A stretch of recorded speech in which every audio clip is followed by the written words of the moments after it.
नमस्कार साथियों, मैं घर से थोड़ा बाहर हूँ, लेकिन खबर आ रही है हर्ष मर्डर केस को लेकर के। हर्ष मर्डर केस में अभी मेरी परिवार से बात हुई, उनके पिताजी से बात हुई और ताऊजी से बात हुई।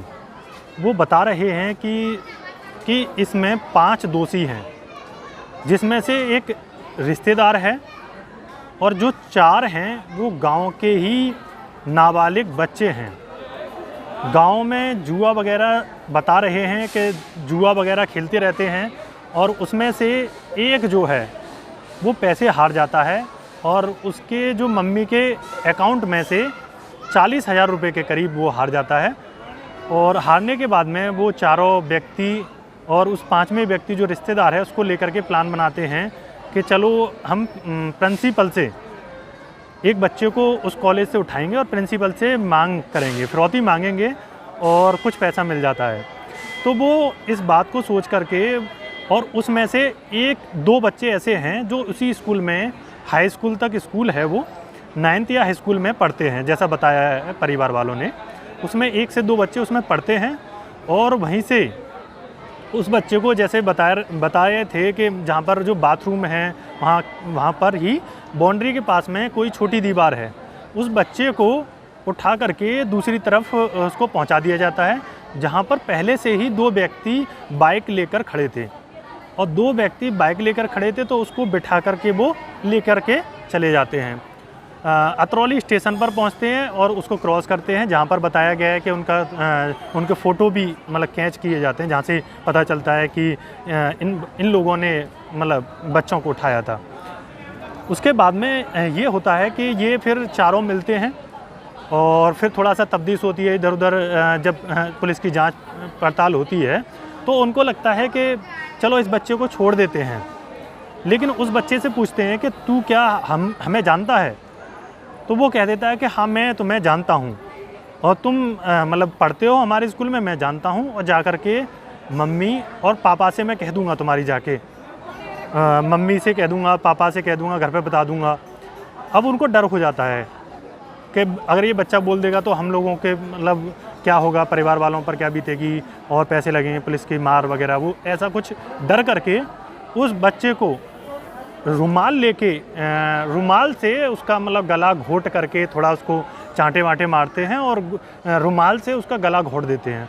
और गला घोट करके जहाँ हरदुआगंज की तरफ बताया गया है जो नहर होती है उसमें उसको फेंक देते हैं, और फेंकने के बाद में वो वहाँ से आ जाते हैं।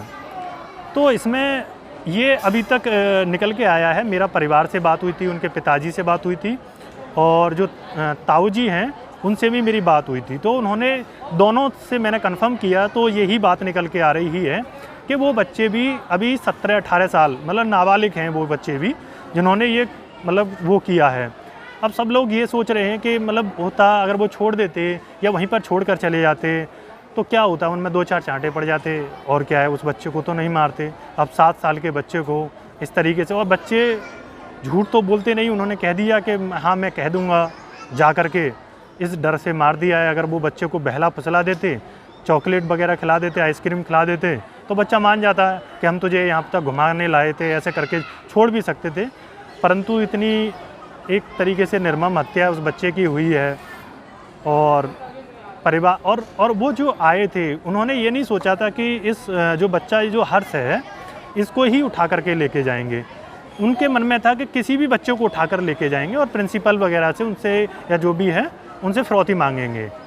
ऐसे ही मतलब नाबालिग बच्चे थे, उन्होंने ये कदम उठाया है, जैसा कि परिवार वालों ने बताया है। अभी वो थाने से ही लौट कर आ रहे हैं और बाकी अभी उनको न्यायिक हिरासत में भेज दिया गया है, बुलंदशहर भेज दिया गया है उन 4-5 अपराधियों को। अब देखो क्या होता है, लेकिन इस चीज़ में ये सारी चीज़ें जो रहीं, अब ये जिससे बता रहे थे कि जो अलग अलग तरीके से आरोप लग रहे थे कि कहीं मैडम का हाथ तो नहीं है, कहीं ऑटो वाले का हाथ नहीं है, तो उनको पुलिस ने छोड़ दिया है। उनको काफ़ी टॉर्चर भी किया गया है और कई बार ऐसा होता है कि दोषी बच निकलते हैं और निर्दोष फंस जाते हैं। बहुत सारे मामलों में ऐसा होता है। तो अब ये दोषी इन्होंने खुद कबूल किया है, जो 4 से 5 जो हैं इन्होंने कबूल किया है कि हमने ऐसे ऐसे ये पूरा कारनामा जो भी है ये हमने पूरा घटना को इस तरीके से अंजाम दिया, उन्होंने कबूल किया है।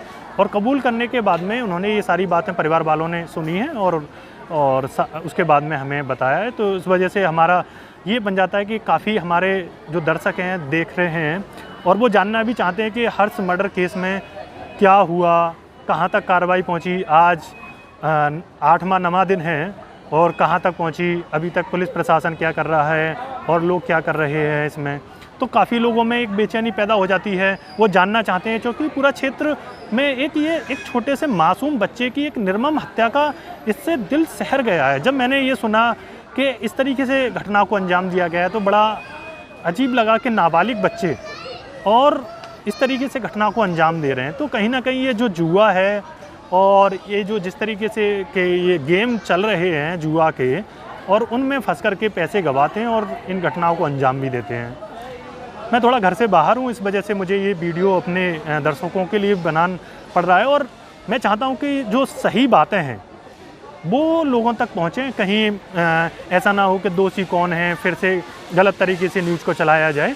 इस वजह से मेरा ये बनता है कि मैं जो दर्शक हैं, जो सुनना चाहते हैं, जो सुनते हैं, हम लोगों को लगातार देखते हैं, उनको ये सही खबर पहुँचे। और परिवार से मेरी बात हुई थी और उन्होंने ये सब कुछ बताया। इस वजह से मेरा है कि आप और बाकी अगर आगे क्या होता है उसके बारे में भी मैं आपको इसके बारे में भी बताता रहूँगा और समय समय पर वीडियो बनाता रहूँगा।